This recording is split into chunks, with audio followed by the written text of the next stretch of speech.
hit that subscribe button and the bell icon beside it to check out our latest videos before anyone else. What's up everyone, I'm Nikhil from Greedy Tech and this is the camera comparison between the Samsung J8 and the Redmi Note 5 Pro. On the rear, Samsung J8 sports a dual camera setup with a 16 megapixel primary camera with f1.7 aperture and a 5 megapixel secondary camera with f1.9 aperture. On the front, it has a single 16 megapixel camera with f1.9 aperture. Now coming to Redmi Note 5 Pro, on the rear it sports a dual camera setup with a 12 megapixel primary camera with f2.2 aperture and a 5 megapixel secondary camera with f2.0 aperture used for depth sensing. On the front, it has a single 20 megapixel camera with f2.2 aperture. Now these are the sample shots taken in daylight and with lit conditions. Both phones support Auto HDR, so all these pictures were taken with Auto HDR on. While taking HDR shots, capturing speeds are slightly faster on Redmi. Now images from Samsung are a bit overexposed and colors look faded, while on Redmi, colors are warmer and images look a bit dull. Dynamic range and sharpness are good on both phones. On the whole, rear cameras are good on both phones. If you like saturated colors and images that look more pleasing, then Redmi is the winner. If you like bright images with close to accurate colors, Samsung is the winner. So you can pick the winner based on your preference.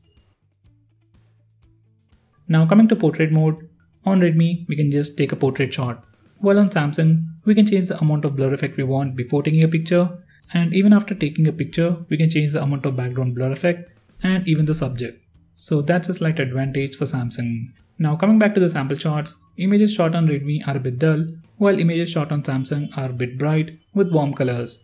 Edge detection is slightly better on Redmi, but the difference isn't huge. So for portrait shots, I'll call it as a tie, but you can pick the winner based on your preference.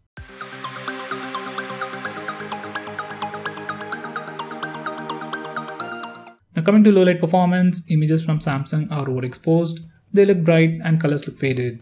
On Redmi, images are a bit dull, but colors are close to accurate colors. Both have their own pros and cons, so I'll call it as a tie.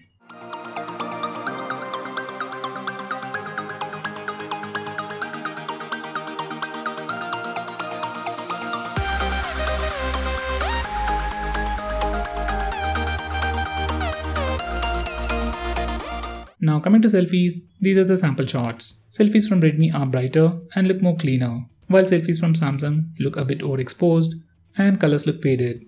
Capturing speeds were good on both phones, but on the whole, for selfies, I'll pick Redmi Note 5 Pro as the winner.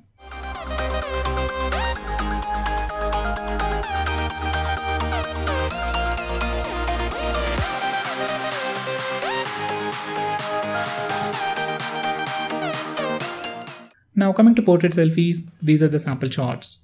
Portrait selfies are just regular selfies with background blur effect. Once again, they look brighter and much cleaner with good color reproduction on Redmi, while a bit overexposed on Samsung. So even for portrait selfies, I'll pick Redmi as the winner.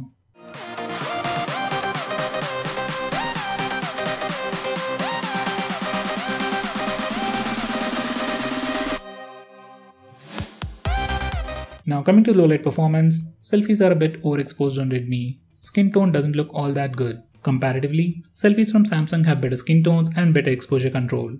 So for low light selfies, I'll pick Samsung as the winner. Now coming to video recording, here's the sample footage. Both phones can record video at a maximum of 1080p resolution. Samsung doesn't offer any kind of stabilization, while Redmi offers electronic image stabilization. So the footage from Redmi looks much stable and usable than Samsung. Now coming to the footage itself, footage from Samsung looks a bit overexposed and colors look faded. Footage from Redmi is a bit dull when dynamic range is involved and colors have more contrast. Both have their own pros and cons, but just because of electronic image stabilization, I'll pick Redmi as the winner.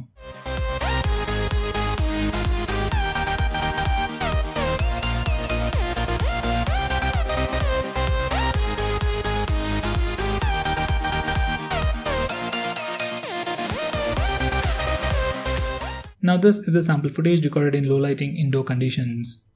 So guys, this is the footage recorded using Samsung J8 and the Redmi Note 5 Pro at 1080p resolution using the rear cameras in low lighting indoor conditions. Now Redmi Note 5 Pro offers electronic image stabilization, so the footage is cropped while S8 doesn't, while J8 doesn't, so you get a wide angle footage, and that's the main difference. Besides that, stabilization on Redmi Note 5 Pro is really good. Both phones hunt for focus, but footage from Redmi once again looks better because of stabilization. Besides that, there is a difference in color temperature, brightness levels, but I'll still pick Redmi just because of stabilization.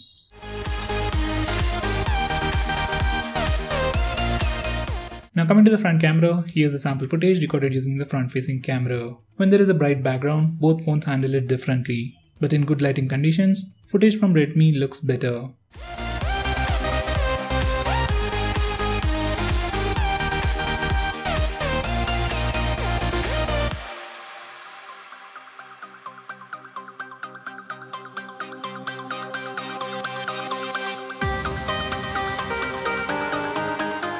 Now coming to low light performance, here's the sample footage. So guys, this is the footage recorded using the Redmi Note 5 Pro and the Samsung J8 using the front-facing camera in low lighting indoor conditions.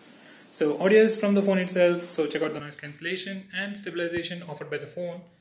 I'm just trying to talk something so you can clearly see the noise cancellation between both phones. That's my dog. In low lighting conditions, I like the footage from Redmi. It's comparatively more clean. It is not very bright, but comparatively it's more cleaner with less noise than Samsung.